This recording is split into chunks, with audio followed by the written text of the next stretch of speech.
Hi friends, welcome back to Deepthi తెలుగింటి రుచులు. మీరు ఎప్పుడైనా కాజు కట్లీ తిని ఉంటారు, కానీ పల్లి కట్లీ తిన్నారా? ఈ వీడియోలో పల్లి కట్లీ రెసిపీ ఎలా ప్రిపేర్ చేయాలో మీ అందరితో షేర్ చేసుకుంటున్నాను. తక్కువ కాస్ట్తో కాజు కట్లీ టేస్ట్ వచ్చేలాగా పల్లి కట్లీ ఎలా ప్రిపేర్ చేయాలో వీడియోలో అయితే చూపిస్తున్నాను. ఈ ప్రాసెస్లో చేస్తే టేస్ట్ అనేది చాలా బాగుంటుంది. ఓవర్ స్వీట్నెస్ లేకుండా మైల్డ్గా చాలా బాగా కుదురుతుంది. వెయిట్ చేయకుండా ఎలా ప్రిపేర్ చేయాలో చూద్దాం. వీడియోలోకి వెళ్ళే ముందు మన ఛానల్ ఫస్ట్ టైం చూస్తున్నట్లయితే ప్లీజ్ సబ్స్క్రైబ్ చేసుకోండి. పల్లి కట్లీ ప్రిపేర్ చేయడానికి మనం 1 కప్పు దాకా పల్లీలు అయితే తీసుకుందాము. ప్యాన్ తీసుకొని ప్యాన్లో ఇప్పుడు మనం 1 కప్పు దాకా పల్లీలు అరేంజ్ చేసుకున్నాం కదా, ఆ పల్లీలన్నింటి వేసుకోవాలి.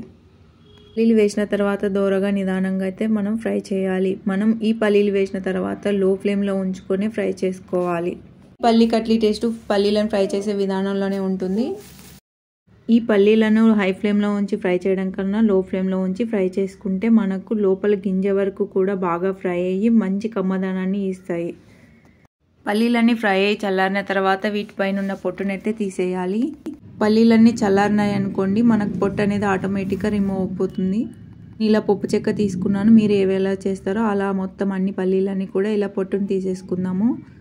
పొట్టు తీసిన పల్లీలన్నిటిని ఒక ప్లేట్లోకి వేసుకొని ఇప్పుడైతే మిక్సీ జార్ తీసుకున్నాం. మిక్సీ జార్ తీసుకొని ఇందులో ఈ పల్లీలన్నీ వేసుకుందాం.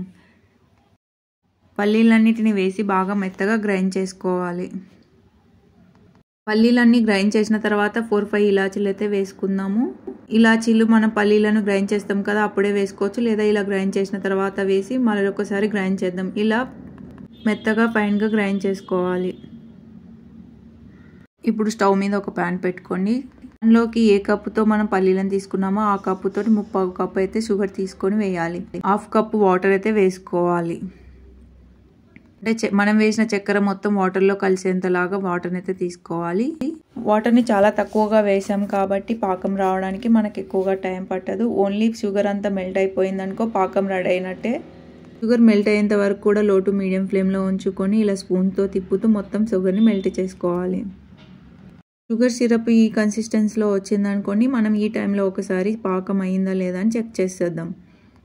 వీడియోలో చూపిస్తున్న విధంగా పాకం అనేది ఈ కన్సిస్టెన్సీలో ఉండాలి. మరి ఎక్కువగా లేకుండా ఇలా లేత తీగ పాకంగా ఉండాలి.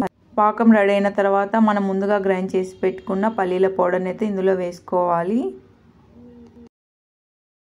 పల్లీల పౌడర్ వేసిన తర్వాత లో ఫ్లేమ్లో ఉంచి మొత్తం బాగా మిక్స్ చేసిన తర్వాత ఎటువంటి ఉండలు లేకుండా లంప్స్ లేకుండా బాగా కలుపుకోవాలి. పిండి కన్సిస్టెన్సీ అనేది మనకు ఎక్కడ ఉండలు లేకుండా స్మూత్గా అయితే వచ్చింది. పిండి కన్సిస్టెన్సీ అనేది ఉండలు లేకుండా స్మూత్గా వచ్చేంత వరకు కూడా ఇలా స్పూన్తో కలుపుతూ ఉండాలి. ఇలా మొత్తం దగ్గరికి వచ్చిన తర్వాత ప్యాన్కి స్టిక్ అవ్వకుండా ఉండడం కోసం 1 టేబుల్ స్పూన్ నెయ్యి అయితే వేసుకుందాం. నెయ్యి వేసిన తర్వాత బాగా మిక్స్ చేయండి. ప్యాన్కి స్టిక్ అవ్వకుండా పిండి అనేది ఈ కన్సిస్టెన్సీలో రావాలి. ఈ కన్సిస్టెన్సీలో వచ్చిన తర్వాత మనం స్టవ్ ఆఫ్ చేయాలి. స్టవ్ ఆఫ్ చేసిన తర్వాత ఈ పిండి మొత్తం ఒక బటర్ పేపర్కి లేదా ఇలా ప్యాన్లోనే ఉంచుకొని ఇలా గరిటెతోటి ఫోల్డ్ చేస్తూ పైనుంచి కిందకు ఫోల్డ్ చేస్తూ మొత్తం తిప్పుతూ చల్లారనివ్వాలి. చల్లారిన తర్వాత ఇప్పుడు మనం ఒక బటర్ పేపర్ అయితే తీసుకుందాం. బటర్ పేపర్ తీసుకొని ఈ పిండి మొత్తం ఇందులో వేసుకోవాలి. మొత్తం పిండిని బటర్పై వేసిన తర్వాత వీడియోలో చూపించే విధంగా ఇలా ఫోల్డ్ చేస్తూనే ఉండాలి. ఫస్ట్ ఫోల్డ్ చేస్తున్నప్పుడు మనకు కొంచెం స్టిక్కీగా అనిపించవచ్చు. కొంచెం ఫోల్డ్ చేస్తున్న కొద్దీ మనకు పిండి అనేది గట్టి పడుతుంది. ఇలా ఫోల్డ్ చేస్తూ పూర్తిగా చల్లారే కొద్దీ పిండి అనేది మనకు స్టిక్గా అవ్వకుండా ఉంటుంది.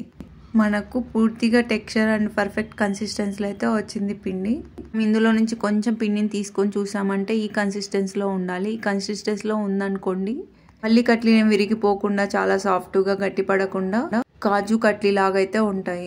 పిండి కన్సిస్టెన్సీ వచ్చిన తర్వాత ఈ పిండి పైన మనం ఇంకొక బటర్ పేపర్ ఉంచి చపాతీ చేస్తాం కదా, ఆ చపాతీ రోల్ మేకర్ని అయితే తీసుకుందాము. తీసుకొని ఇలా పిండిని సాఫ్ట్గా స్లోగా అయితే తిక్కుదాం. చాలా పల్చగా వచ్చేంత వరకు తిక్కుకోవాలి. ఇలా వచ్చిన తర్వాత బటర్ పేపర్ని తీసి మనం కట్ చేసుకోవడమే. పిండి మీకు ఇంకా లూజ్గా ఉందనుకోండి, కట్ చేయడానికి రాలేదనుకోండి, ఒక 2-3 మినిట్స్ ఉండి మళ్ళీ కట్ చేసుకోవాలి. పల్లి కట్లీలు మనకి ఏ షేప్లో కావాలనిపిస్తే ఆ షేప్లో అయితే కట్ చేసుకుందాం. నేనైతే డైమండ్ షేప్లో అయితే మొత్తం కట్ చేసుకుంటున్నాను. అంతేనండి, పల్లి కట్లీలు అయితే రెడీ అయిపోయాయి. ఎక్కువ టైం తీసుకోకుండా తక్కువ ఇంగ్రీడియంట్స్ తోటి చాలా టేస్ట్గా అయితే ప్రిపేర్ చేయవచ్చు ఈ పల్లి కట్లీలని. ఈ కట్లీలు అనేది ఫిష్ చాప్ లాగా రావాలనుకోండి, మనము సిల్వర్ లీవ్స్ తెచ్చుకొని కట్ చేయక ముందుకే వాటిపైన అప్లై చేసామనుకో స్వీట్ చాప్ లాగా వస్తాయి. సింపుల్గా డిలీషియస్గా ఎప్పుడైనా మనకు స్వీట్ తినాలనిపించినా, ఏదైనా పార్టీ టైంలో అయినా, ఏదైనా ఫెస్టివల్ టైంలో అయినా మనం ఈజీగా క్విక్గా తక్కువ బడ్జెట్తో అయితే ఈ పల్లి కట్లీ ప్రిపేర్ చేసుకోవచ్చు. మీ ఇంట్లో చిన్నపిల్లలు ఉన్నారనుకోండి, ఈ పల్లి కట్లీ చేసి పెట్టండి, చాలా ఇష్టంగా తింటారు. సో మీ అందరికీ పల్లి కట్లీ రెసిపీ నచ్చిందా అండి? నచ్చితే లైక్ చేయండి, మీ ఫ్రెండ్స్ అందరికి కూడా ఈ రెసిపీని షేర్ చేయండి. మరిన్ని న్యూ రెసిపీస్ కోసం మన ఛానల్ని ఫాలో అవ్వండి. Thank you for watching.